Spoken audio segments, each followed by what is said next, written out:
ای خدا و ما موا و ما موا مایوسی خاک خاکك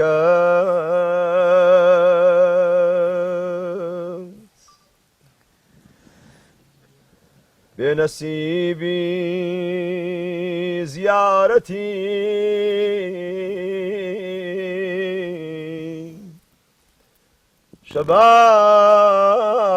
شباكي شاه شاكك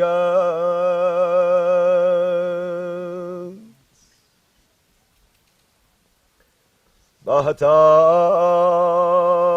روجي حشر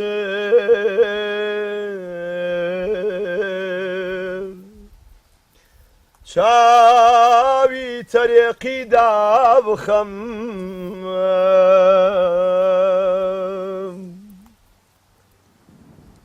وبصرنا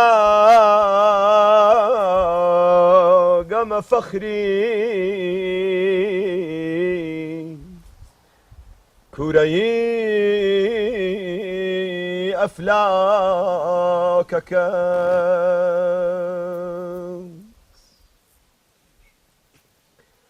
عالمي سر خفياتي أتو شي من بدم آرزو مندی نميكي بحري پر أنوارك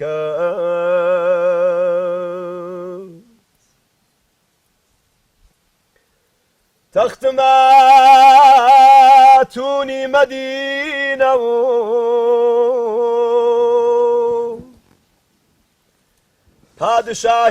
پادشاهیم گلخنی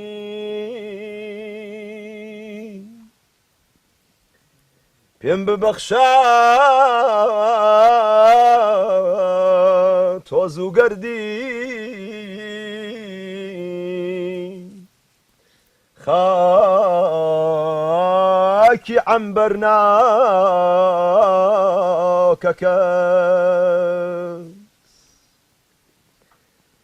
كي ملوث بو بساق دريا هرتا ريقم نبين بچمخاكي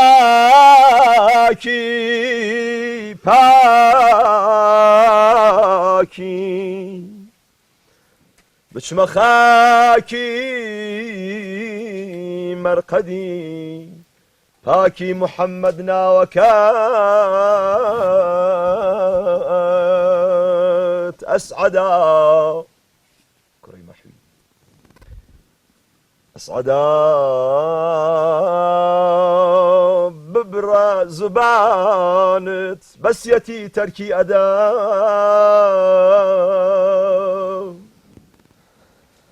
آيتي لا تقنطوا بي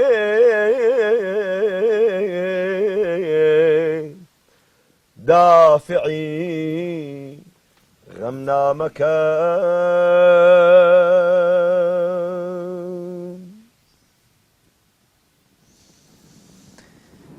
بەڵێ سڵاوتان لێبێ خۆشەویستان،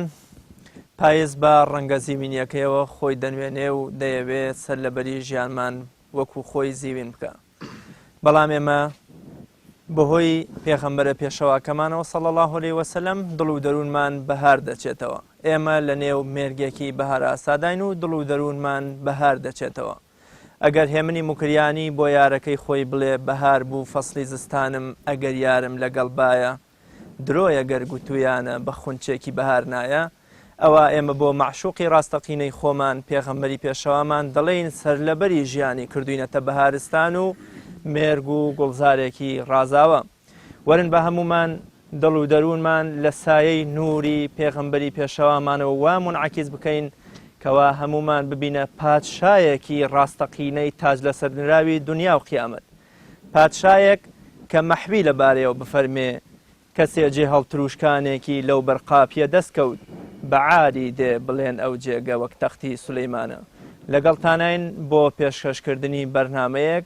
تایبەت بە ساڵیادی لەدایکبوونی نوری چاومان حەزرەتی محەممەد المستەفا صلی الله عليه وسلم بە ئومێدی ڕەزامەندی خوددا پاشان ئێوەی عزیز و خۆشەویست. بینەرانی عزیز سڵاوی خوای پەروەردگارتان لێبێت پیرۆستان بێ ئەم یادە پیرۆز و پڕشکۆیە بۆ هیواداری کە بۆ هیوایی کە تا کۆتایی بەرنامە لەگەڵ مابن کە لەگەڵەم عزیزان و خۆشەویستانی کە لە ڕۆژهەڵاتی کوردستانەوە تەشریفیان هێناوەتە ناو باشووری کوردستان پێکەوە چەند ساتێک دەبینە سەر کە لەگەڵ هەرێکە لا بەڕێزان کاک مێهرانی خالدی و کاک شەهرامی مانسووری و کاک پەرویز و کاک ڕەحمەت لەگەڵمانابن بە پەخشانە ناوازەکانیان بە قەسیدەکەیان بەرنامەکەمان بۆ دەڕازێننەوە سەرتاوە کەمیشە دەچینە لای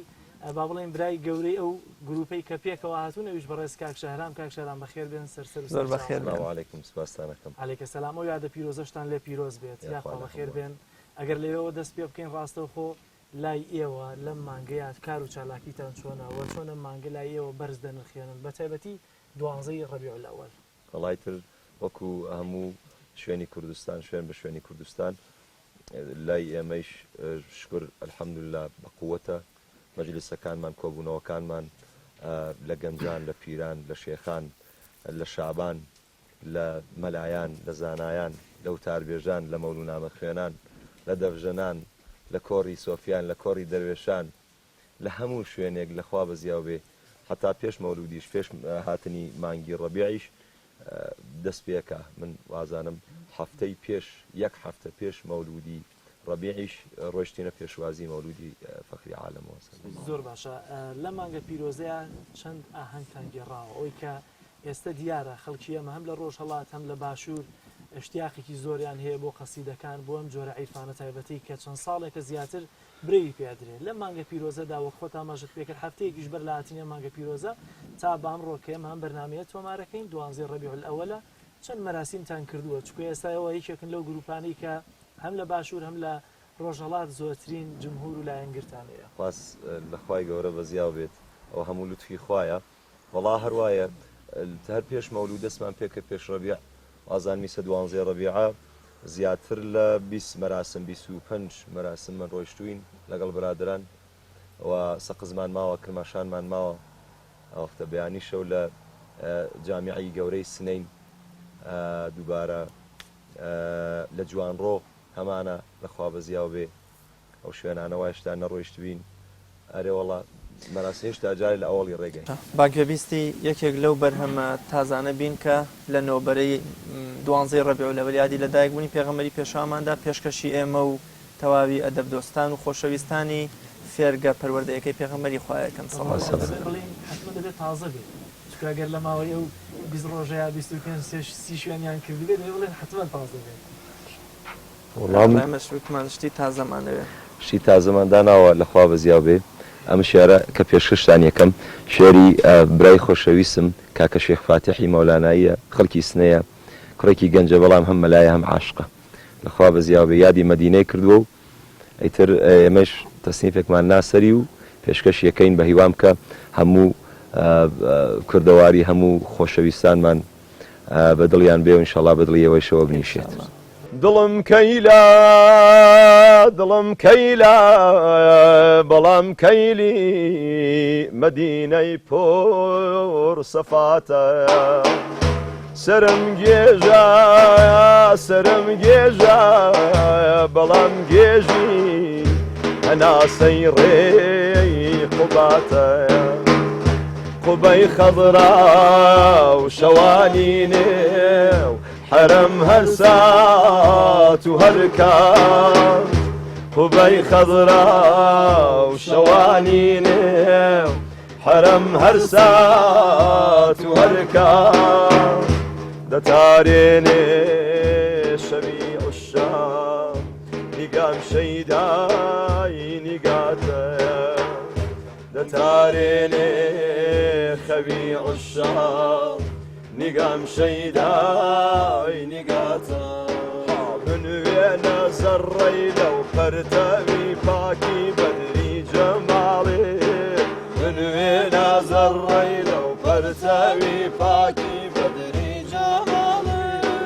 لە ئەو جەماڵەی خوا پێداوەی بێ وێنەی بێ میسالێ لە ئەو جەماڵەی بێ وێنەی خوا پێداوەی بێ میسالێ وەکو دێوانە حاڵان دێمە جەزبەی ڕەنگی ئاڵێت عەزیزەکەم و قیبلەکەم یا محەممەد عەزیزەکەم و قیبلەکەم یا محەممەد یان شوعاعی نوری مزگەوت و گڕی محراب و منبەر ژیانی تازەی هێنا بە حەق ودمت حەیاتان سەکۆی سەفا و سەفای یارانی هێژراوی بەقیعێ ئەدا سەیقەل دڵی زامان سرم سەرگەردی ڕاتە ئازیز سرم سەرگەردی ڕاتە یان دڵم کەیلا دڵم کەیلا بەڵام کەیلی مەدینەی پۆ سەفاتە سرم گێژە سرم گێژە بەڵام گێژی هەنا سەیڕێی قوباتە قوبەی خەزرا و شەوانینێ و حەرەم هەر سات و هەر کام دەتارێنێ خەوی عشاق نیگام شەیدای نیگاتە عەزیز نیگام شەیدای نیگاتە شەماڵ توخوا هەناسەی من بەرە تامە حزەری دۆ شەماڵ توخوا هەناسەی من بەرە تامە حزەری دۆ کە بێودمی شەماڵ ئاسای دڵم شێوا و ماتە کە بێودمی شەماڵ ئاسای دڵم شێوا و ماتە بە ئەو هیوام کە جارێگەم بە خزمەت ڕاوڵەی تۆ بە ئەو هیوام کە جارێگەم بە خزمەت ڕاوڵەی تۆ دەنابێ نووری ڕوخسارت حەیاتی من مەباتە عەزیز حەیاتی من مەباتە من وێنە زەڕەی لەو پەرتەوی پاکی بەدری جەماڵێ لە ئەو جەماڵەی بێ وێنەی خوا پێداوەی بێ میسالێ تاوەکو دێوانە حاڵان دێمە جەزبەی ڕەنگی ئاڵێ عەزیزەکەم و قیبلەکەم یا محەممەد عەزیزەکەم و قیبلەکەم یا محەممەد صلى الله عليه وسلم دەستان خۆش بێ بچینە لای کاکپەرویست چکە کاکپەرویزیش یەکێک لەوانی کار لەگەڵیان ئادێڵێتەوە بەڵام وتمان دوایە و قەسیدەیە بینەوە لای جەنابەت طبعاً وابزان بەوەی کاک شەهرامە بران وانییە لەکەیەوە دەست پێ کردووە لەگەڵ کاک شەهرامە هەی لەوەتیەوە دەستی پێ کردووە ئەم دەفە تۆی شاردووەتەوە لە پشتی ئەو دەفەوە وڵا هەر لە مناڵیەوە پێکەوە بووین و مەولودەکان کە پێکەوە چوین هەر لە خزمەتیا بووین هەرە باشە تا ئێستا وەختە بۆ داوەتاکەم بۆ شوێنی کاک شەهرامتان لەگەڵانە بێ خۆتان بڕۆن پێش هاتووە کاکە میهران خۆی خوێنەیە کاکە پەرویز خۆی خوێنێ عرفانی برایشمان پێی زافە بووە عرفانی برامیانێ ئەویش بووە ئیتر برای سێومان ئەویش لەخوا بە زیابی خەریکە پێگەی تەمەنی چەندە ئەو ئێستا ئیسا لایەمە عەسکەری تەواو کردو یعنی ئەڵێن 20 ساڵ 20 ساڵ ئەوێ ئینشاڵڵا سەرکەوتووە بێ. سەلامەتەکە سپاس.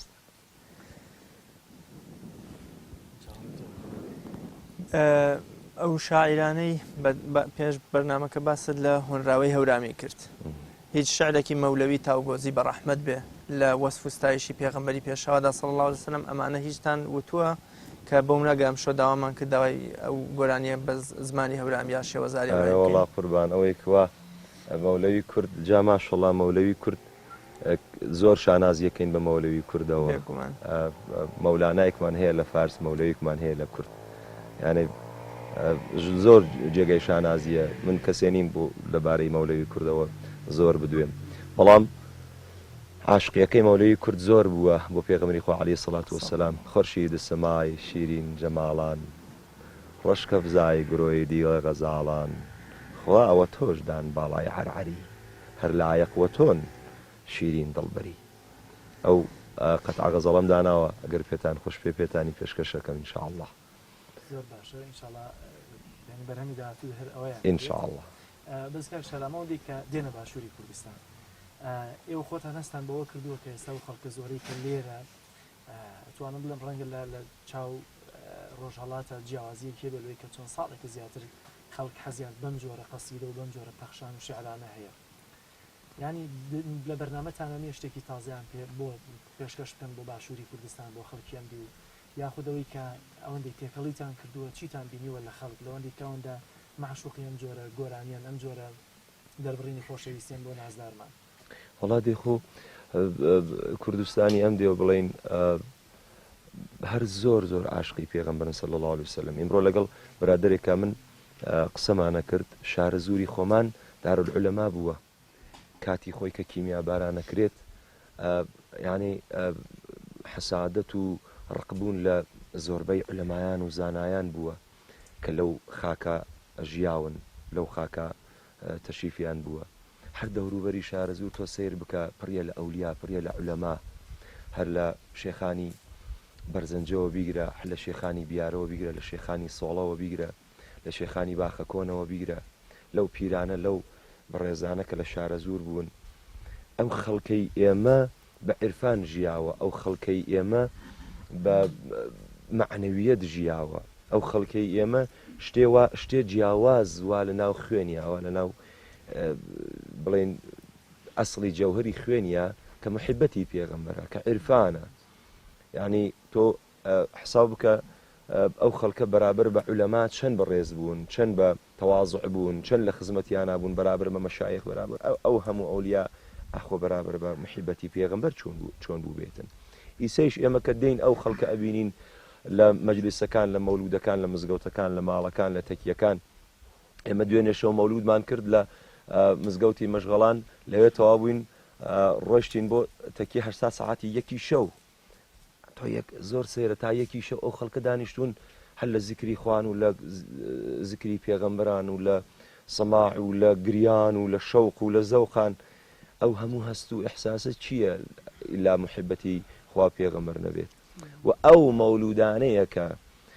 ئەسڵی محبەتی پێغەمبەر عەلەیهی سەڵات وسەلام ئەنوێنێ بە خەڵک. ئەها پێغەمبەر عەلەیهی سەڵات وسەلام لە مەدینێ لە مەککەی مکەڕەمەکە خەڵکی ئەهاتن بۆ تەوافی ماڵی خوا. پێغەمبەر لە خەڵکی مەکە مەئیوس بوو کە ئەوانە هاتن لەگەڵ یانە باسیە کرد. ها قەومی خەزرەج هاتن، هەفتە مامۆستا مەلا عەبدولکەریمی مدەڕەسە فەرمێ ساڵی پێشتریان کەمتر هاتن، ساڵی دوایی 7 کەسیان هات بۆ حەجی بەیت و ئەخذی بەرەکات. اینجا داوایان کرد لە ڕسوولی ئەکرەم عەلەیهی سەڵات وسەلام. مصعەبی کوڕی عومەیری وایان ڕەوانە کرد بوو بە ئوستازی معەلمی قورئانی پێیان فێر کرد. پێغەمبەر عەلەیهی سەڵات وسەلام خۆی پێی خۆش بووە کە شتەکە بناسێنێ بە خەڵک. ئیسەیش ئێمە هەر شتەکە خەریکین دووبارە تکراریەکەینەوە کە خەڵک لە بیری نەچێ و لە بیری نەکا ئینشاءڵڵا محەبەتی زۆر باشە. کاک شەرام، یەکێک لەو وێستگە گرنگانەی کە لە ژیانی پێغەمبەری پێشەواماندا صلی الله علیه وسلم کەمترین لای لێکراوەتەوە، کەوا من بەلانێکەوە 15 کتێبی سیرەی پێغەمبەریشم خوێندەوە صلی الله علیه وسلم، کەمترین لای لێکراوەتە ئەویش مەسەلەی دابەزینی وەحی بووە کە چەندە ناڕەحەت و قورس بوو لەسەر دەروون و جەستەی پێغەمبەر صلی الله علیه وسلم. جەنابەت هۆنراوە بە پێزەکەی جنای مامۆستای مدەڕیس دەڵێیتەوە کە چەنە وێنایەکی جوانی ئەو وێزگەی پێغەمبەرمان بۆ دەکات سەڵڵاهو عەلەیهی وسەلەم کە سەحابە هەبووە ینی پێغەمبەری خوا ڕانی مبارەکی بەسەر ڕانیەوە بووە بەرگەی نەگرتووە ینی بەجۆی لە جۆرەکان لەسەر وڵاخەکە یەخی داداوە ئەوەندە بە قووت و کاریگەر بووە پێمان خۆشە ئەگەر دواییش جەنابەت چۆن بوو کە ئەم هۆنراوە بە پێزەی مامۆستای مدەڕیست کردە بە دەنگە خۆشەکەی خۆتت ڕازاندتەوە و ئەگەر پاشتریش داوامان کرد ئەوەشمان بۆ بڵێ چووکە ئەوە یەکێکە لەو وێزگە گرنگانی کە تا ئێستا خەڵک کەمترین زانیاری لەبارەیەوە هەیە وڵا لە خزمەتان ئینشەڵڵا هەرچێکە پێویست بێ هەرچی بفەرمون لە خزمەتانم ماشەڵڵا ژیانی پێغەمبەر عەلەیهی سەڵات وەسەلام لە خۆشی بڵێ هەر گریان و پێکەنین خۆشیە لە غەمەکانی بڵێ هەر بازم هەم گریانی لەگەڵا هەم پێکەنی لەگەڵا یانە پێکەنی ئەو شادی و فەرێحیەکە ئەڕواتە دڵ کە پێغەمبەرەکەمان عەلەیهی سەڵات وەسەلام چەندێ مشکلاتی بووە چەندێ غەمی بووە چەند ناڕەحەتی بووە بەڵام بە باشترین شێوە غەمەکانی لابرد ئەڕوا بۆ تایف ئەڵێ زۆری لێدەن جەسەی زامارەکەن خۆی کێشێتە لای باخەتریەکەەوە باوچانێ بەم جارێ باوچانێ بەم ئەو هیلاکە بێ جبرەیل ئەمین دێتە خزمەتی فەرمێ بە ساقەو بم چی بۆ بکەم ئەو مەلایەکانێ جیبالە هەموو لە خزمەتی توان کرد تعزیبی ئەو خەڵکە بکەن بەڵام پێغەمبەر فەرمێ کورە نەبوو تعزیب ناتوو بۆ شتێتراتوو ئێستا گەر بکرێ و مەقتەعی کە کاکریاز باسی کرد کە جارێک خۆ دوتوتەوەرەوەی کە مامۆستا عەبدولکەریم مدەڕیس ئێستا ژەگەرەوەمان پێشکەش بکە پێشەوەی کە بچینە لە ئەوی دیکە کە باست لە خزمەتان ئەفەرمێت شەوی دووشەممە حەڤەی ڕەمەزان بوو بە پێغەمبەر لەسەر ئینس و جان پێغەمبەر گیان بەرەبەرە عمری گەی عەزیزی گەیشت بە 40 ساڵ تا بۆی حاصل بوو مەرتەبەی کەماڵ لە ساڵا مانگێک لە غاری حرا بۆ ئەفکار ئەیکرد بە خەڵوەت سەرا ڕۆحی پاکە کرد لە گشت عەلایق دڵی پڕ ئەکرد بە نووری لایق پێغەمبەر فکری ئەکردە و چۆنە بێ دنیا بێ سەر و سامان چۆن بێ ساحێ بە سەفحەی ئاسمان ئەم ڕۆژ و مانگ و ئەستێرەی گەشە ئەم سەر سبحەینێ سەد نەشئە بەخشە ئەم با ئەم هەورە ئەم گشتبارانە ئەم چەشمەی ڕەوان ئەم جۆبارانە هەروە بە خەیاڵ ئەگەیە فەلەک بە فکری نازک بانتر لە مەلەک ڕۆژێکا ماندوو هاتە و لە حیرا جبرەیل بۆی دەرکەوت بە سەوت و سەدا پێی فەرموو ئیقرە ئەی ساحب تەمکین پێغەمبەر جوابی دایەوە من ئومیم بێ خەت و نووسین جاو شاردیەوە جبریلی ئەکرەم خوێندیەوە ئیقرە تاما لەم یعلەم کە جبریل نەما حەزرەت بە دەهشەت هاتەوە بۆ ماڵ بە ترس و وەحشەت فەرمووی دام پۆشن کە دایان پۆشی لە پاش سەعاتێ ڕووی کردە خۆشی بەیاونی فەرموو لە لای خەدیجە وەزعی خۆی ئەوەڵ هەرتا نەتیجە خەدیجەی زانا بە هۆش و زانست فەرمووی موژدەت بێ ئەی ڕاستی پەرست فەرمووی موژدەت بێ ئەی ڕاستی پەرست دەستەکانت خۆشەوەی کاکشارەنیا زۆر سپاس بینەرانی عەزیز ناوبڕێکی کورت وەردەگرین و دێینەوە لاتان تا کۆتایی بەرنامە لەگەڵمان بمێننەوە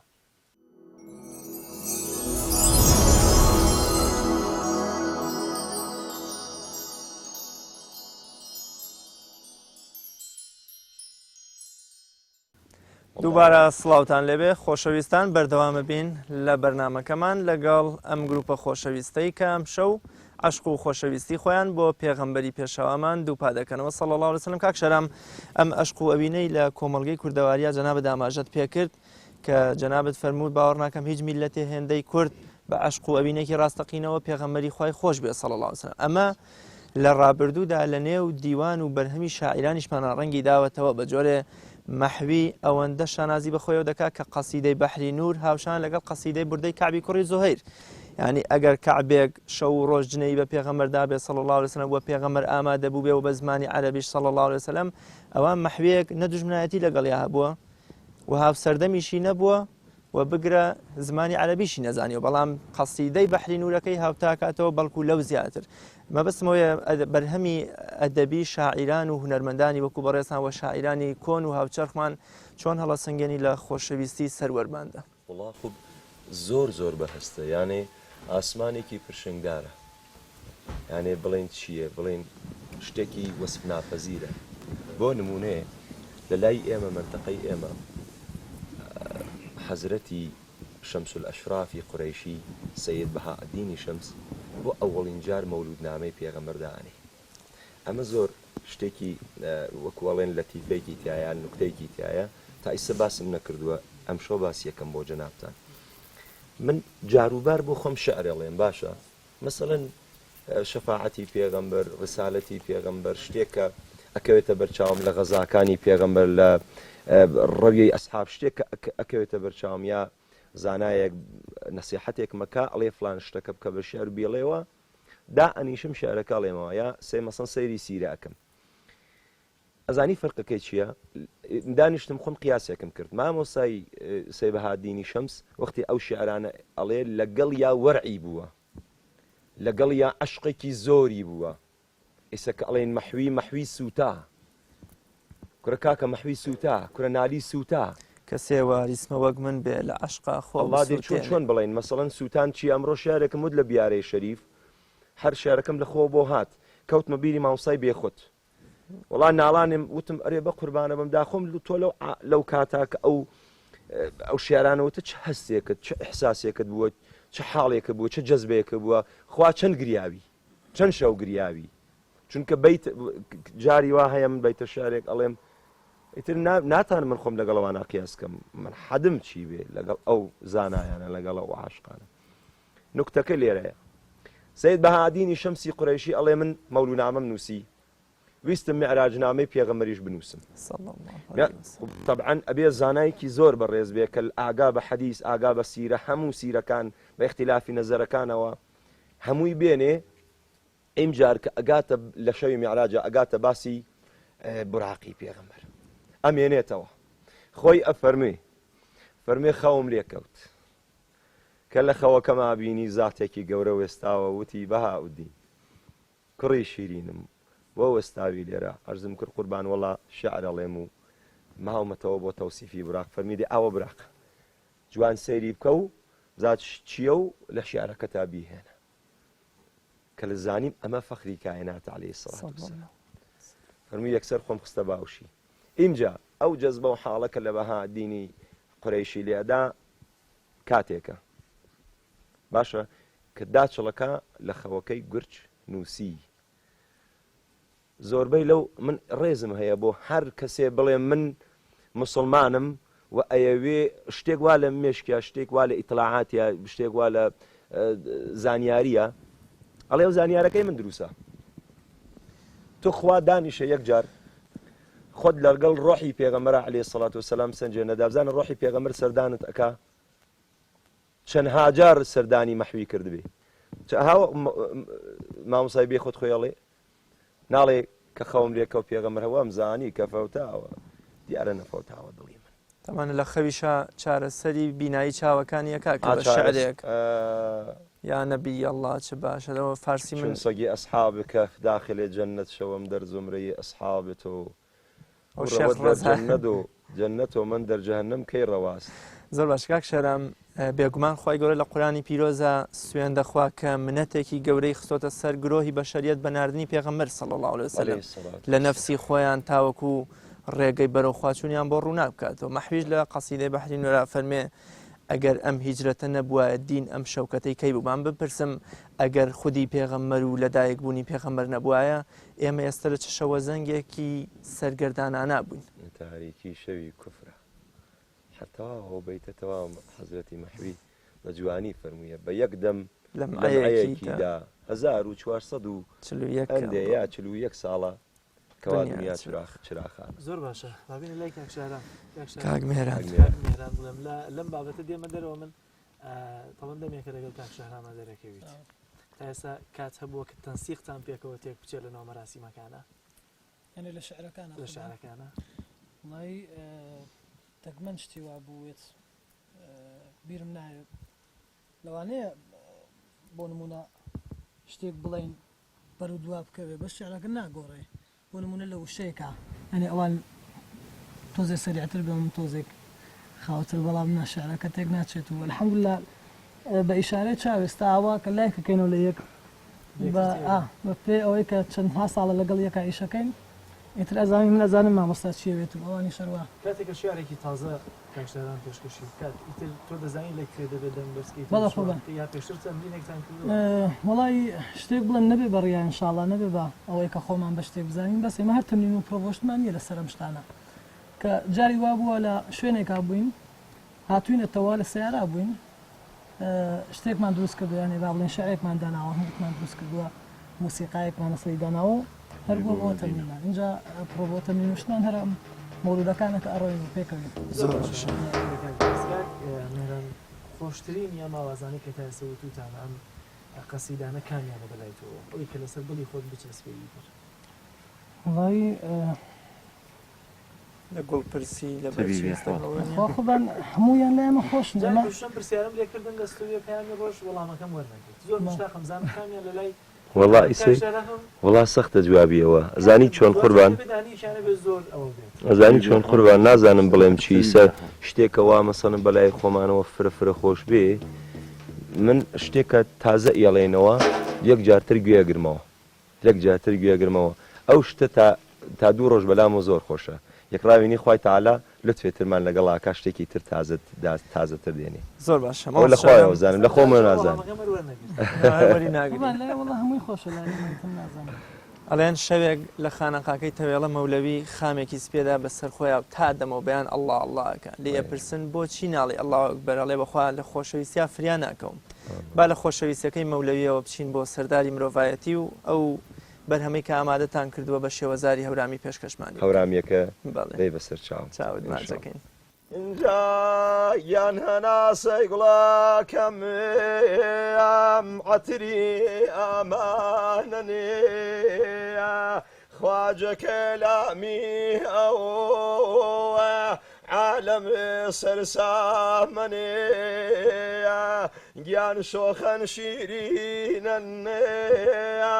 مەشهوری عامەنێ ئای دەرمان دەرداکەم محەممەد نامەنێ ئای عەکسی ڕوخسار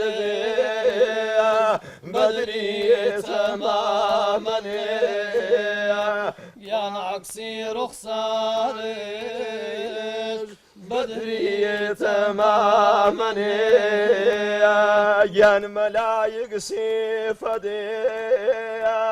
حورية النازني يان فريدي دارجي ضلنا فروازني يان مأواي شريف خاكي حجازني خوا أو خاك مريهم دينا سازني يا نو خاك مريهم دينا سازني هاي درمان درداكم محمد نامن خواعكسي رخصارج بدري تمامني يان خۆزگای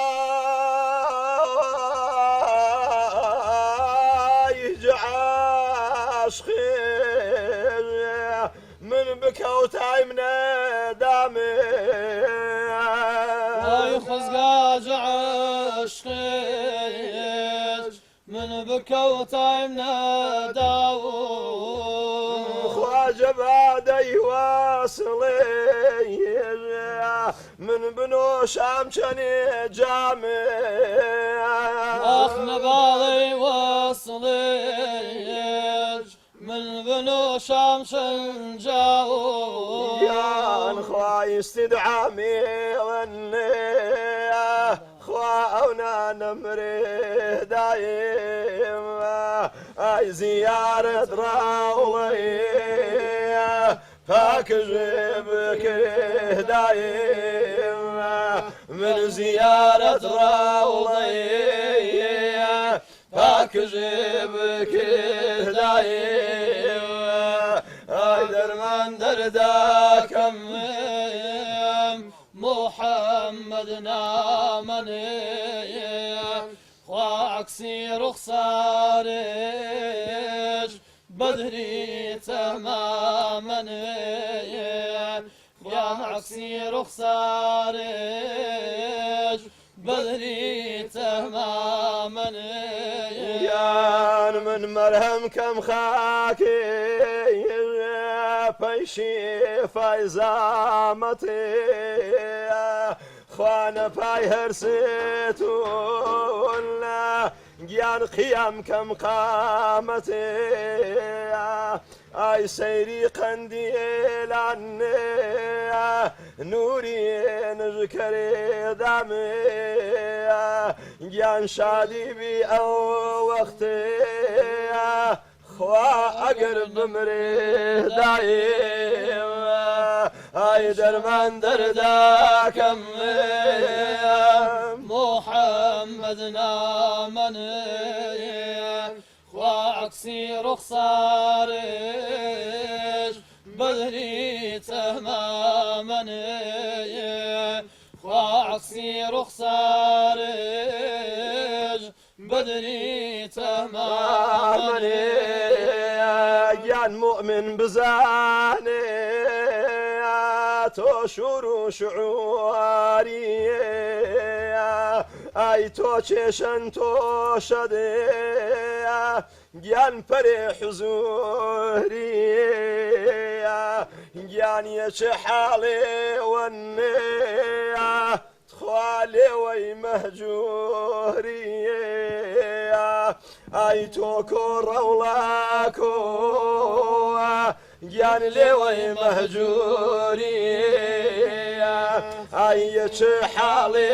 وەنێ خواجە دانش دووری ئای تۆ کۆڕەوڵاکۆ گیان لێوەی مەهجووری خوا تۆ کۆڕەوڵاکۆ لێوەی مەهجووری دەستان خۆش بێ زۆر سپاس کاک شارام ئێستا لە باشوور لای ئێمەش لە باشووری کوردستان هەندێک گەنجی حجرۆ مزگەوتەکان دەیانەوێت ئەم جۆرە قەسیدانە جارێکی ترەوانش لێرە گرنگیە و بایەخی زیاتری پێ بدەن و کۆنسێرتی لەسەر ساز بکەن فیستیڤاڵی بۆ ساز بکەن ینی هەرچەندە ئەوان خۆیان بە شاگردی ئێوەمانیان دەزانن چکە ئەوە ڕاستە خۆمەیان وتووە بەڵام قسەتان لەسەر و گەنج و لاوانەیە مەشچیە کە دەستیان داوەتە ئەم جۆرە فیستیڤاڵانە ئەم جۆرە قەسیدانە ئەم جۆرە عیرفانیەتەی کە هەیە لەخوا بەزیابێ باشە چونکە شعر و مەناجات زۆربەی عەرزی حاڵە عەرزی حساسە عەرزی ئەو هەستەیە عەرزی ئەو گریانەیە ئەو کڵپەیە خۆ باشەوە ئینشاءڵڵا خوا تۆفیقیان بە هەر هەموو گەنجەکان فستیڤاڵەکان لە مەولودەکان لە مزگەوتەکان لە حوجرەکان ماشەڵڵا هەر زۆر جوان و ڕێک و پێک و شیرینن جاروبار ئەیان بینم بەڵامی تر خۆتە زانی هەموو شتێک پێگەیشتنی ئەوێ شاگردی ئەوێ بچووکی گەورەکانیان بکەن زانایان مامۆستایان لە خزمەتی عیلما لە خزمەتی عولەما ببن زۆر ئەوە بۆ ئێمە مهم و بەکاریگەرە بەخوا عالم بەخوا ئەوەی کە عالم و مامۆستا بێ زۆر هەم و غەمی ئەوەیە دوو کەلیمەی ڕێک و پێک و ئەوەی وا ئەسڵەوا خوا و پێغەمبەرە فەرمی بیگەێنێ بە خەڵک خۆ هەیشمانە کردوویە بە دوکان و بازار هەیشمانە شتی غەڵەتەڵێتەوە بە خەڵک بەڵام بەخوا کۆ نابنەوە عەشق لەگەڵ درۆوە بەخوا کۆ نابێتەوە یعنی ئەو گەنجانە هەر خۆیان نەزان بەخوا خوا اتقوا الله ويعلمكم الله بالآخرة هر خواهي تبارك وتعالى نايلي بقوري چونکە تۆ زانێت تۆ بە شوێن حقیقەتە ئاگەڕی محویە فەرمێ بەخوا قەسەم لەگەڵ دڵی خاڵی لە سۆزی عیشق تەکراری حرفە بەزدەمی پڕیا خوددا خوددا ئایا خدایە زۆر باشە لەوەی کە ئێمە لەو ساتەی کە لە خزمەتیەوە داین دەمانوێت زۆرترین بەرهەممان پێشکەش بکەن لە خزمەتان لە سەرەتای بەرنامەشەوە تا ئێستا بە ئاماژەوە هەمێکەکەی کە پێت خۆشە پێشکەشمان بکەوە بەرهەمە چییە؟ پێم خۆشامە پێشکەشکەم بە خۆشەویستم لە کەرکووکە مامۆستا مەلا جاسمی بەڕێز زۆر بەڕێزە ئەوە نەئیتر لەم مناجاتە ئەمە نەخۆشی هات ئەم لەم مەدحەکە بۆ پێغەمبەری خوامان و عەلەیهی سەڵات وسەلام ڕێزم هەیە بۆ سەرجەم زاناکانمان مەلاکانمان مامۆستاکانمان مدەڕیسەکانمان لە هەر کوێ بن دەستی هەمویان ماچەکەم خوا تەوفیقیان بێتی ئەمە پێشکەشتانەکەم کە سۆزێکە بۆ محزەری حەزرەتی ڕەسوڵ الله عەلەیهی سەڵات وسەلام شێعرەکەین خۆمە الله شێعرم وتی قوربان الله دەوری بڵێم مانگ زیاترە واتە دوای سەفەرەکەی میشت بووە ئەمرەشت بووە ئەو سەفەرش کاریگەری هەبووە لەسەری ئەی کورە قوربان ئینشاءالله دوعای خێرکە دوای سەفەرەکە خۆت شعرێک تێەوەی کە قوربان ئیمشەو ئەگەر قسمت بێت لە خزمەتانە بم لاپەڕێکی تر لەو سەفەرەکەی مەدینە لاپەڕێکی ترتان بۆ نەشدوتوە تا ئێستا چەند لاپەڕێ نەوەڵا بەتە وتومە بەڵام مەولەوی و ئەمە و لە کەناڵە بەڕێزەکەیەوە پێشکەشم نەکردووە لەگەڵەوەی کە خۆی دەڵێ لەگەڵ شەوگاری دەوری مەرخەد شەوگاری دەوری مەرخەد انشاءالله يا مصطفى يا مصطفى بحر الصفاء والوفاء يا مصطفى بحر الصفاء والوفاء شمس الضحى بدر الدجى نور الهدى خير الورى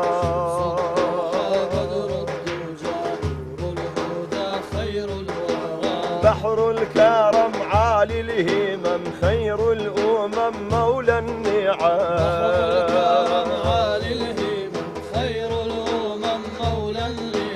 ختم الرسل مختار كل عين الحكم هادي السبل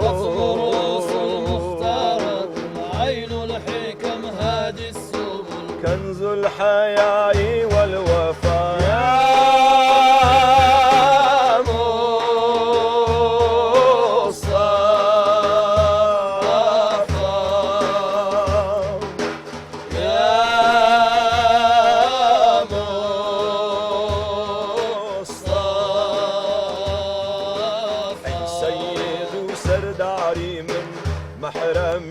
أسراري من أحمد المختاري من أيسر بلال زاري من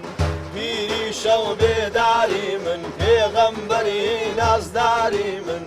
شاهي شوكة داري من أي بيشواي أحراري من يا محمد المصطفى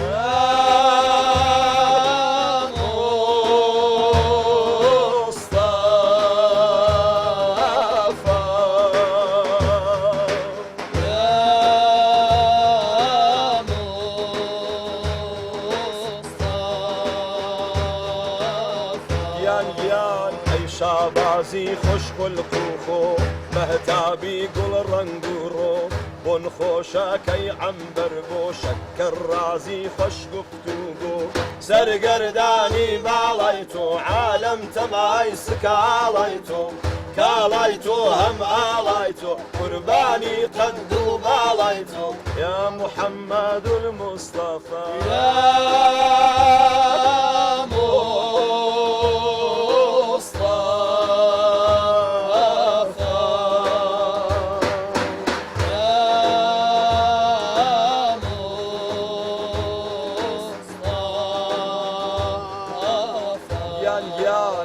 خوشی خۆشی چون سبحی سەحەر چین چین عەتری وەرکەمەر تاجی شاهی دوا لەسەر ئەی مەستی مازاغەل بەسەر پیری صادق الخەبەر لە دەستی تۆ نەتەقە الحەجەر خاکی دنیام بێوەسەر هەر تۆ نەفەرمووی لێم نەزەر یا محەممەد المستەفا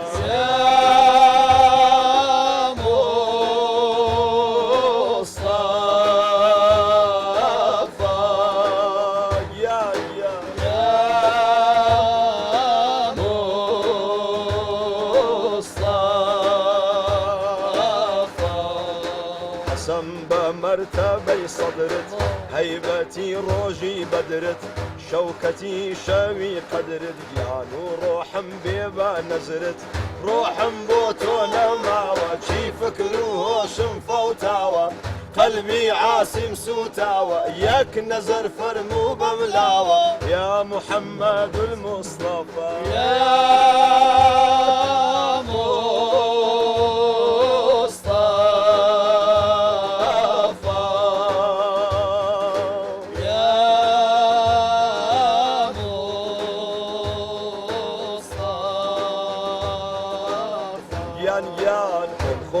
چون صبحی سەحەر چین چین عەتری وەرکەمەر تاجی شاهد وا لەسەر ئەی مەستی مازاغەل بەسەر پیری صادق الخەبەر لە دەستی تۆ نەتەقە الحەجەر خاکی دنیام بێوەسەر هەر تۆ نەفەرمووی لێم نەزەر یا محەممەد المستەفا یا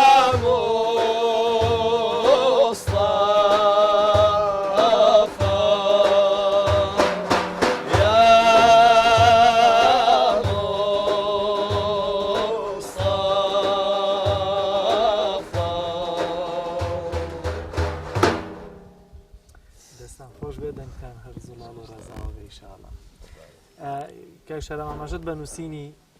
چەند پەڕەیەکی تر لەو سەفەرت کرد چۆن بووە کام نووسینە دواکەوتووە لەوانی تر واتە هێشتا ئێستش هەر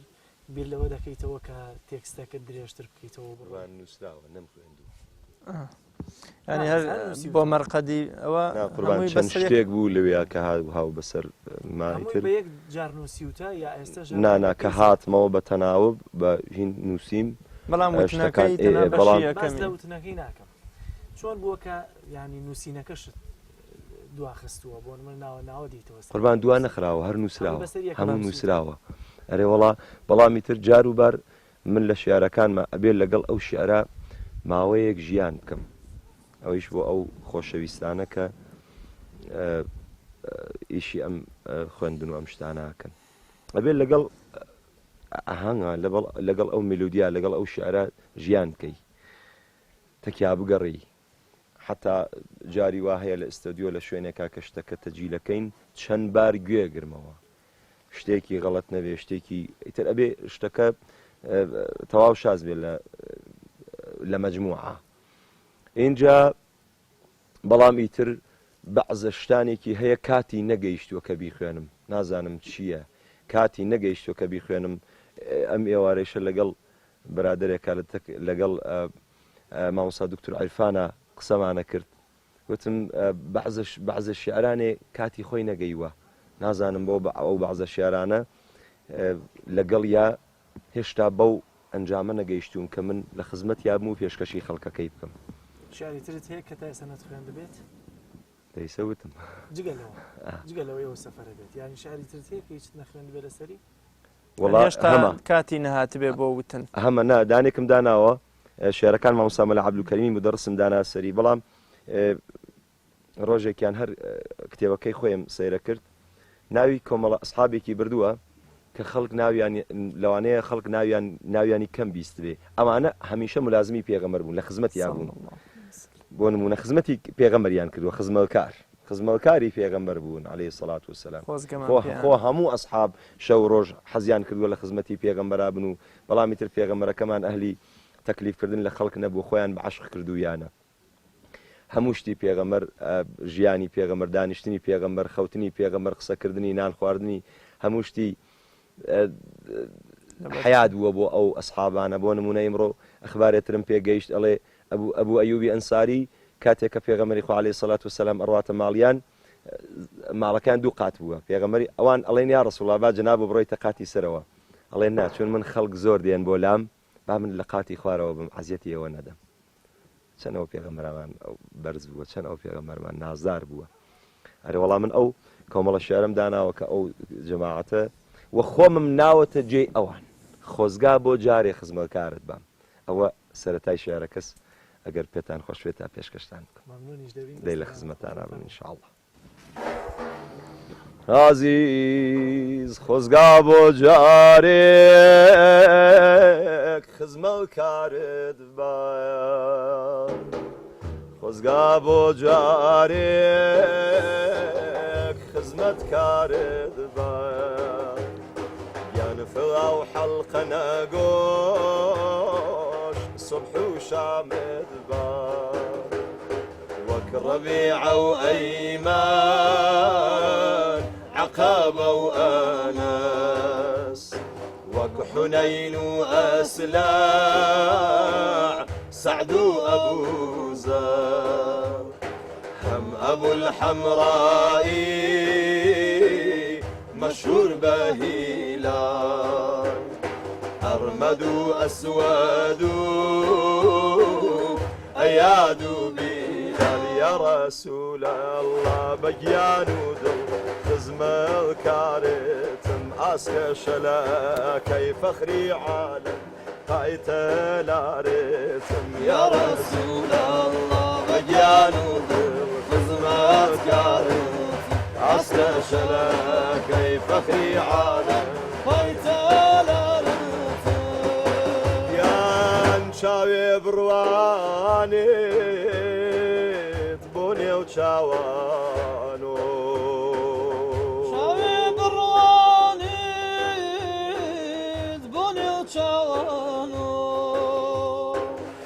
وەرئەگرێ نووری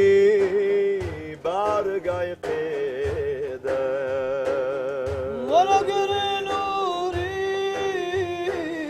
بارگای قێدە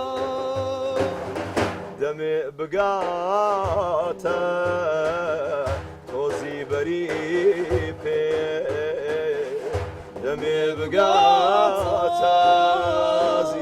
تۆزی بەری شرابا طهور ئەنۆشێتەوە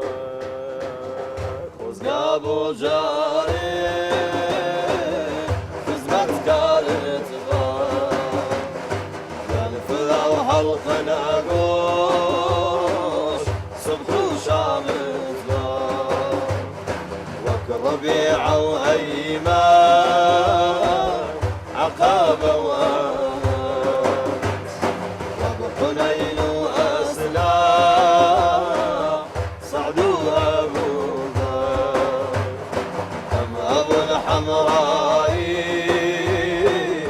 مشهور بهيلال أرمد وأسود أياد يا رسول الله بيان خزمتكارتم ئاسکە شەلەکە فەخری عالەم پایتە لارێتم يا رسول الله بەگیان و دڵ خزمەتکارتم ئاسکە شەلەکەی فەخری عالەم پایتە لارێتم چاوێ بڕوانێ بۆ نێو چاوانێ چاوێ بڕوانێ بۆ نێو چاوانێ وەرئەگرێ نووری بارگای قێدە وەرئەگرێ نووری بارگای قێدە چاوێ بە یادت ئەسرین بڕژێنێ چاوێ بە یادت ئەسرین بڕژێنێ خامۆشی دەکات قر جهنم يا رسول الله بقيان ودو حزم الكارتم أسكر شلا كيف فخري عالم قيت الارتم يا رسول الله بقيان حزم الكارتم أسكر شلا كيف فخري عالم قيت الارتم دەستنگ دەنگ و دەمتان خۆش بێ بێخودە فەرمێ بەڵێ پەری خەیاڵی تۆ عیلاجی شێت و هارەکە مەلای گەورەی کۆیە بە ڕەحمەت بێ لە تەفسیرەکەیان دەفەرمێ قەشە و حاخامەکانی جوولەکە و یەهود بەر نەفرەتی خواکەون کە بوونە بربەستێکی پۆڵاین لە بەرامبەر گەشتنی نور و خۆشەویستی پێغەمبەری خوا بۆ دڵ و دەرونی خەڵکی ئەوروپا واتان پێغەمبەر صلی الله علیه و سلم ئەگەر چی خەڵکێک نەهات نایەتە سەر ئاینەکەی هەر وەکو گڵۆپێک بۆ کەلاوەی ڕەشداگەڕاوی دڵ و دەرونیان پێویست بوو تۆ لێرەوە خەڵکانێکمان هەن لەوە تا ئێستا بێبەش بن لەو ئارامی دەرونیەی کە بۆی پێغەمبەرەوە دەستمان کەوتووە صلی الله علیه و سلم تۆ وەکو هونەرمەندێک کاک میهران وەکو هونەرمەندێک چۆن بانگەشەی خەڵکانێک دەکەن کە تا ئێستا نەهاتوونەتە ژێر سایە و سێبەر و یان بوونە ئەو نورە درەوشاوەی کە پێغەمبەری خوا لە شەوە زەنگی تاریکیا هەڵی کرد وڵا دێخۆ دوو بەشن بەشێکیان کە هەر مخالفە ئیسلامن بۆ ئەو ڕەحمەتە للعالەمینیە نابینن صلی الله عليه وسلم نیان بیستووە با بێنە ناو ڕێزی ئیسلامەوە لە لای خۆیشمانە وا ئەزانم بناسین پیلانی دژمن پیلانەکان بناسین با دەستمان لە دەست یەک دوور نەبێ بەیانی مەحشەرە ئەم دنیا حیج نییە تەواوە بێ هەرتخوا یەک جار سیر بکەین یەک جار سیر بکەین بڵین ئەو عشق و خۆشەویستیە وا خوای تەبارەک و تەعالا بۆ پێغەمبەری دەربڕیوە چەند ئەو پێغەمبەرەی خۆشویستووە خوایسە چەندێ پێخۆش ئێمە باسی حەبیبەکەی ئەوەکەین خوا چەندێ پێخۆش ئێمە پێغەمبەرەکەیمان خۆشەوی ئەی برا بڵێم چی ئیتر یعنی ئەو شتانە نابینن دەی دوور لە ڕوویان بەخوا ئەبوو جەهلن ئەیخوا ئەبوو جەهلیش پێغەمبەری نابینی ئەبوو بەکر ئەیبینی ها ئەوە نەبوو لە عهدی حیاتی پێغەمبەر عەلەیهی سەڵات وسەلام نەیان نەبینی ئەی فەرموو کورە بەردەکە قساکە نەیەبینی کورەوە معجزەیە نەیەبینی ئەوە شەق القەمەرە نەیەبینی یاخوا چاومان کوێر نەبێت کە چاو کوێر بوو دڵیش کوێرە بێتەوە نازانم ئەو ئاەتە لە تەفسیری کێ هاتوو چ قەومێک هاتوو خوارەوە کە فەرمێ ئین الله لا يهدي القوم الفاسقين خوا قومی فاسق هدایەت نادا ئەو فسق و فجورە مەگەر هەر چییە فسق و فجور ئایا ئەوەیە کە من شمشێرەکەم لەبەرەوە بوەسم و بڵێم ئەوەی کەم بەسەر دڵی تۆوە نە زۆر کەس هەر بە نەزانی خۆی خنجەرەکەی کردووە بە دڵی برای مسلمانیە کردووە بە دڵی زانایانە کردووە بە دڵی سیرە نووسانە کە سیرەی پێغەمبەریان گەیانوە بە من و تۆ لە ئەنجامە ئەگەیەتە دڵی پێغەمبەر ئەگەیەتە دڵی خوا با کۆمەڵەکەمان پێکەوە بین کورە با برا بین وەڵا برای یەکین با پێکەوە بین لە یەک دوور نەبین و هەر کەسێ بە هەر شێوەیەک بۆی ئەکرێت ئەو وحدەتی بینی مسلمانانە حفز بکا و بۆی بکۆشێ بەخوا لە قیامەتە وەکو هینی خۆمانەڵێ کوردی خۆمانە بەخوا لە قیامەتە پاراکە کاکە قیمەتی هەیە لە قیامەتە ئینشاءالله ئەمەی کە ئێستا خوێنتەوە ئەو تێکستە نەبوو خۆ کە باست لەوە کرد لە پاژماوەی بەرمەرقەدەکە نەبوو بەرمەرقەدەکەم ماوە ئەوتان پێشکەشەکەم ئینشاءالله مەولەویشت ماوە من مەولەوی لای من زۆر تایبەتە زۆر بە خێرایی بڕۆن هێشتا سێ بەرەمی ماوە لە خزمەتانە زۆر سپاس ئێستا مەولەویەکە بێ مەولەویەکە بە خوددا فەرمێ زیای بیناییم نوری چەمانم سەرمایە حەیات دین و ئیمانم وڵیای بیناییم نوری چەمانێیم های سەرمایەی حەیات دین و ئیمانێیم دانەی شەو چارەی وە خەزانەی هەستی ئامەزەی نەشەی جاوە باڵە پەرستی ئیمشەو خەیاڵانێ ئایوەنەم سەرداوێم سەر تا پای باڵاو ئای ئاگر وەرداوێ خواکزەی چزەی زاوە گرپەی گڕای دڵ سوچنان کاڵای گیان ئای منزڵ و منزل حەڵقای زکری تۆ ناڵەی هەزار ڕەنگ مەرهەمەن بەیش زامەکەی دڵایتەن ساقی سادەخی ئای وەفر یاڵم ئابەڕووی نازەڵم جام گێرە دەست هەرێ جام گێرە دەست جام گێرە دەست هەرێ جام گێرە یان سۆزی دڵە و ناڵەی دڵایە هەڵدێ لە سینە سۆزی دڵە و ناڵەی دڵایە هەڵدێ لە سینە ئەی جەماڵی تۆیە ئازیزەکەم شاهی مەدینە ئەی جەماڵی تۆیە ئازیزەکەم شاهی مەدینە سۆزی دڵە و ناڵەی دەروونە هەڵدێ جار و بار سۆزی دڵە و ناڵەی دەروونە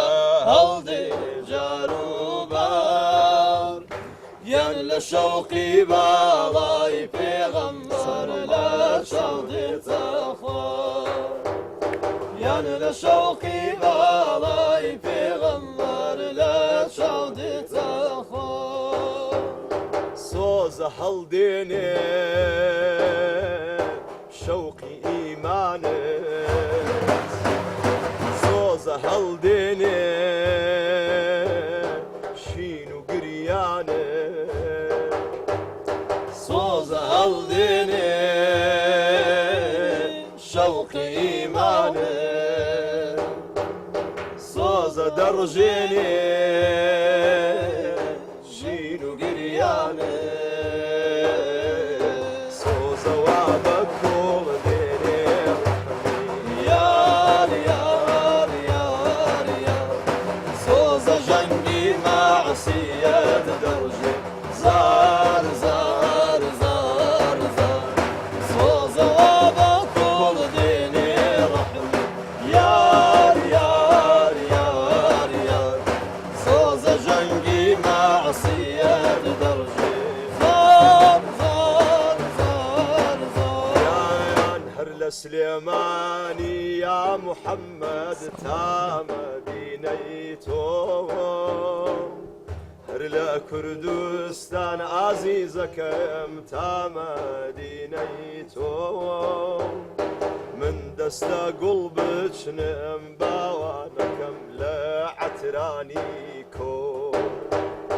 ئای تێکەڵ بە سەڵوات ئازیزەکەم بیدەم بەو شەمایە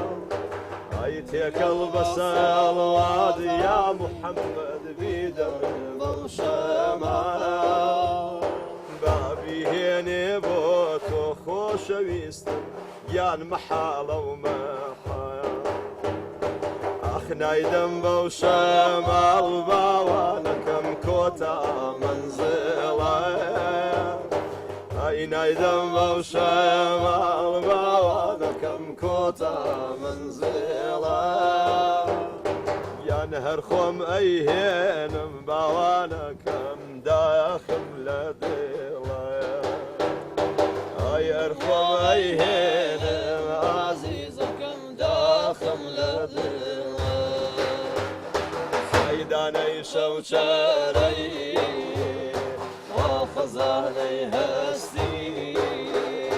ئای مەزەی لەشەی جاوم باڵە پەرستی یان یان ئینشا و خەیاڵانە ئەیوەنە سەرداوەی سەرتا پای باڵاوم ئای ئاگر وەرداوەی وا کزەی چزەی زاوم گرپای گڕای دێ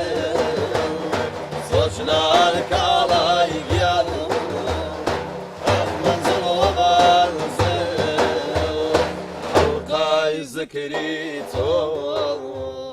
ناڵەکەی هەزار ڕەنگ مەرهەمە پێش زامەکەی دڵی تەنگ ساقی سادەخی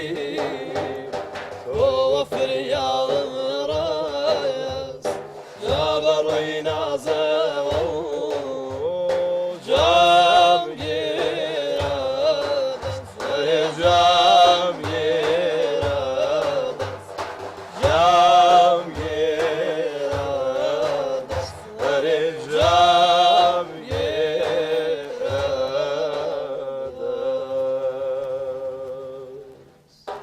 پێشکەش بە ڕۆحی بەرزی مەولەوی کە ئەو هەمووەستی بەرابەر بە عەشق بڵێن خوا بڵێن پێغەمبەر عەلەیهی سەڵات وەسەلام دەربڕێەوە ئەگەر دەرفەتمان هەبێت چاوەڕێی دوو بەرهەمی دیکە دەکەین ئینشاءڵڵا. یەکێکیان دەکەنە کۆتایی بەرنامەکەمان بەرهەمێکی دیکەشان دێن و هەر سەرهەمان تێکست کە ماوەتەوە ینی نەتخوێندوێتە ئێستا بۆ تەلەڤیزیۆنێک شەوگاری مەرقەدم نەخوێندووە شەوگاری دەوری مەرقەد بەرهەمی کۆتایی ئینشاءڵڵا. بەڵام تێکستەکەی خۆت لەکوێەوەی کە نەتخوێندووە لەکوێوە شروعاکە وچانێکی شەو بەینجا عەرزە ئەەکەم وچانێ بدەین زۆر ئەی لە خزمەتتان بینەران یازیست ناوبڕێکی کورت وەردەگرین و دەگەڕێنەوە لاتان لەگەڵمان بمێنەوە.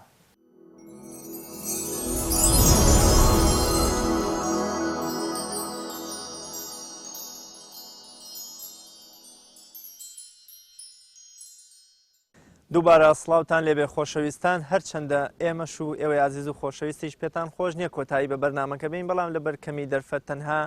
ماوەی دوو بەرهەمی تری ئەم گروپە خۆشەویستەمان ماوە یەکێکیان بۆ شەوگاری دەوری مەرقەدت کە رەویش لە خۆشەویستی پێغەمبەری پێشامان دەبێ و کۆتا بەرهەمیش لە عەشقی تۆوەی کە هەمومان گوێبیستی دەنگە خۆشەکەی کاک شەهرام کاک مهرانە بین بە تایبەتەوەی کە لە خۆشەویستی و عەشقی پێغەمبەری خوادا وتویانە. کاک شەهرام دووبارە سڵاوتان لێبێ. ئەم ئەگەر باسێک لە هۆنراوەی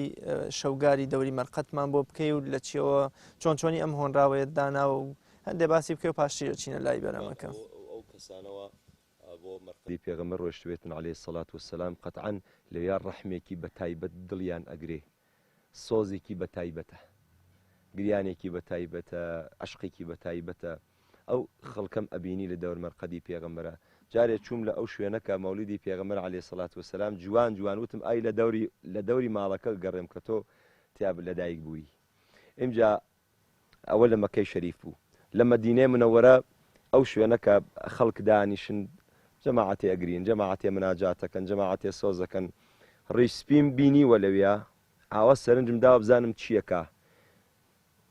زیاتر لە 1 ساعت 2 ساعت هەر ئاوا لە خزمەتی پێغەمبەرا وێسراوە ئەو ئەدەبیت نازانم چی لێ گوزراوە بینی خۆی و خوای خۆی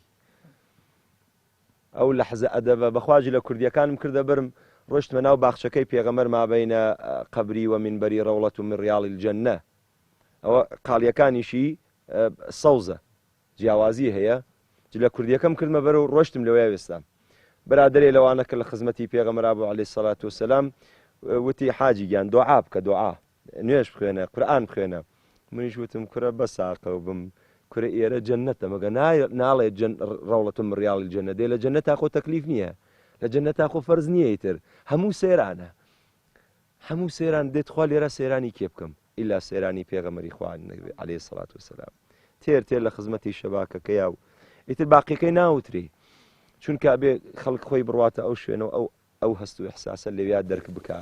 بەڵام ئەوەی ئەچێتە ئەوێ هەمووی شەڕ لەسەرەوە کە چۆن شوێنێک پیاکە دوو ڕکات نوێژی سنەتی تیا بکە وانە هەمووی پەرۆشن بۆی کە سنەت بکەن یاخود دوعای خێر بکەن چۆن بووە کە تۆ لەناو هەموویانە فقط فکرت کردوێتەوە بەخۆ ئەزانی چۆنە قوربان بڵێم چی آخر ئەزانی چۆنە قوربان ئەزانم ئیمامی ئەحمەدە ئەگەر بە هەڵە قسەکەم نەکەم ئیمامی ئەحمەدە یەک نەفەر ڕاتە خزمەتی فەرمی قوربان ئەوە بەرەو قیبلە بوێسم دوعا بکەم یا بەرەو پێغەمبەری خوا عەلەیهی سەڵات وەسەلام ئەفەرمی کورە پشت لە پێغەمبەرەکەی ژەڵ مەکە دڵی پێغەمبەریش نووری خوایە هەر بەرامبەر بە پێغەمبەری خوا عەلەیهی سەڵات وەسەلام بێسە و دوعای خێرەکەت بکە ئێمە پێغەمبەر نەبووایەکەی خوامان ئەناسی ئەوە نییە کە من بڵێم پێغەمبەر خوایە استەغفر الله یا بڵێم بەڵام ئەو فەزیلەتەی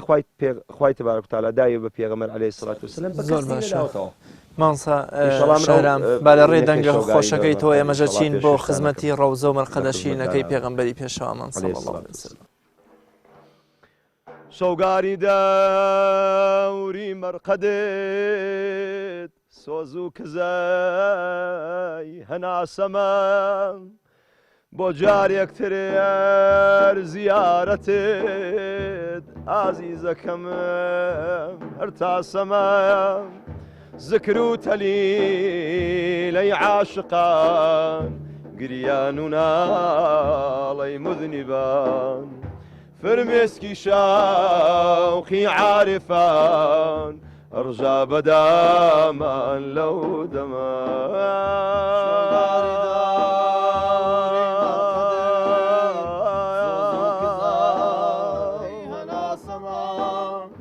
بۆ جارێکتر زیارەتت ئازیزەکە هەر تاسەمە ذکر و تەلیلەی عاشقان گریان و ناڵەی مذنبان مسکی شوقی عارفان ئەڕژا بەدامان لەو دەما چ ڕەوڵە ڕەوڵەی جەنەت چ جەنەت جەنەتی قوربەت چ قوربەت قوربەتی ڕاحەت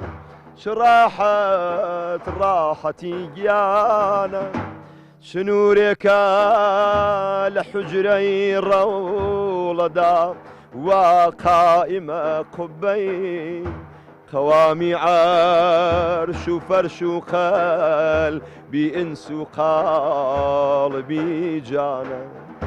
قوامی عەرش و فەرش و قەلبی ئینس و قاڵبی جانە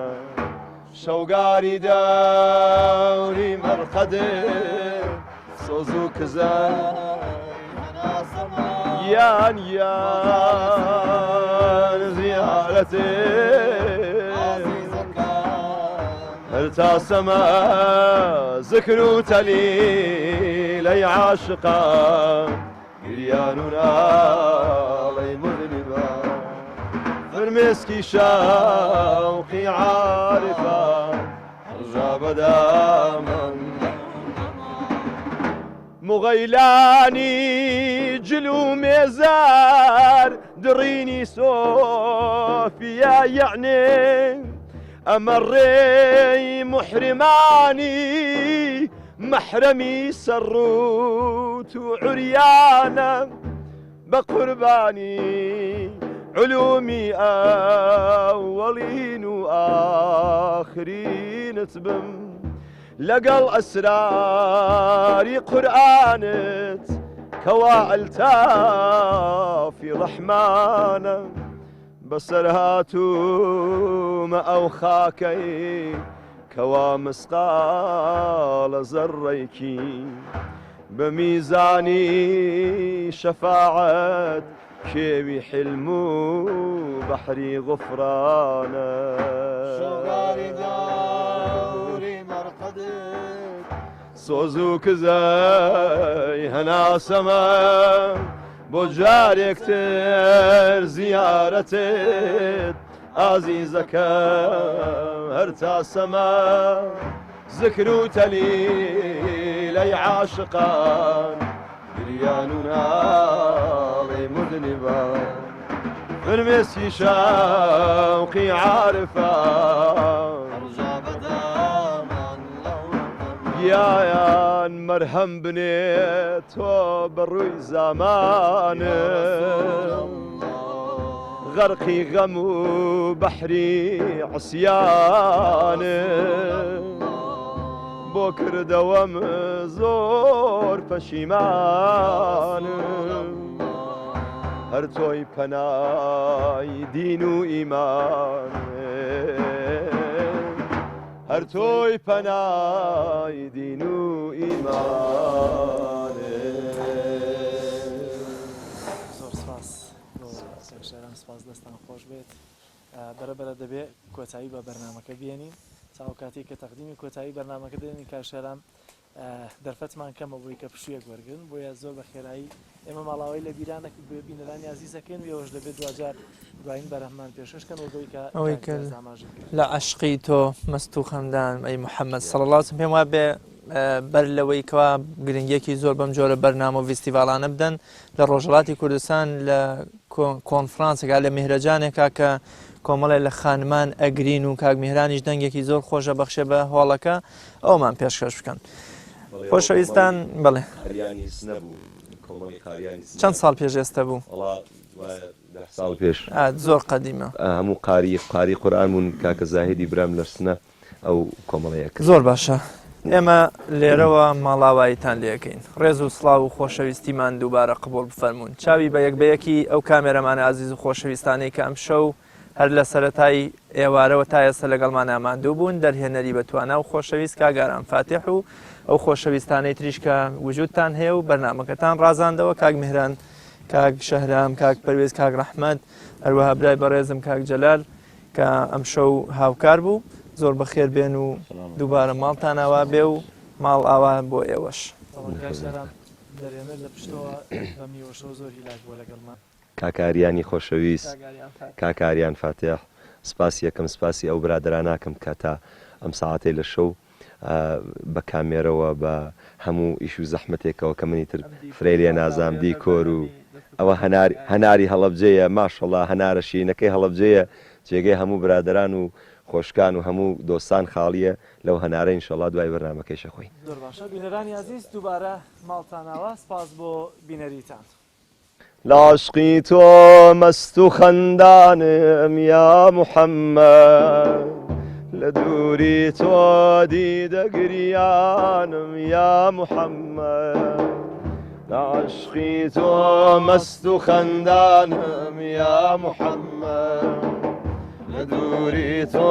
دیدەگریانم یا محەممەد کە یادی تۆ یادی ئیمانی عاشقانە ئەمن بۆ تۆ مەست و حەیرانم یا محەممەد ئەمن بۆ تۆ مەست و حەیرانم یا محەممەد لە گوڵ پرسیم لە بەرچی زۆر جوانی بە ڕەنگی سوورەوە وا شادمانی بە شەرمێک و بە نەرمێدای جوابێم وتی با پێ بڵێم با تۆیش بزانی وتی با پێ بڵێم با تۆیش بزانی لەبەر عەشقی پێغەمبەرەوە سوورە ڕەنگم لەبەر عەشقی پێغەمبەرەوە سوورە ڕەنگم بدەن سەڵەوات لە جەماڵی محەممەد بدەن سەڵەوات لە دیداری محەممەد لە عەشقی تۆ مەست و خەندانم یا محەممەد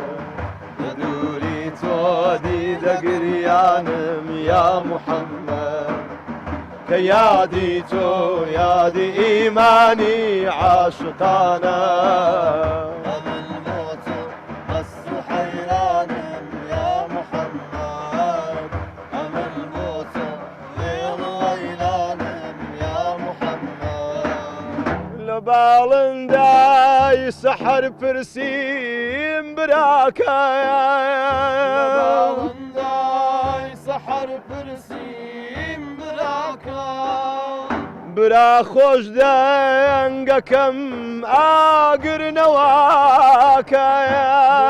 خۆش دەنگەکەم ئاگرنەوەکە لەبەرچی هەر گڕە نەغمەی بەیانیت لەبەرچی هەر گڕە نەغمەی بەیانیت وتی من با پێ بڵێم ئەو دەردە دەواکەم لەبەر عەشقی پێغەمبەر وا گەرمە دەنگێ لەبەر عشقی پێغەمبەر وا گەرمە دەنگم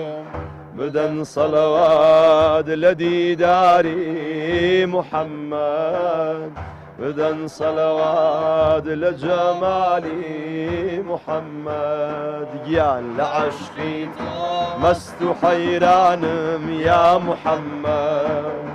لە دووری تۆ دیدەگریانم یا محەممەد کە یادی تۆ یادی ئیمانی عاشقانە من بۆ تۆ مەست و حەیرانم یا محەممەد من بۆ تۆ وێڵ و وەیلانم یا محەممەد ئەمن بۆ تۆ مەست و حەیرانم یا محەممەد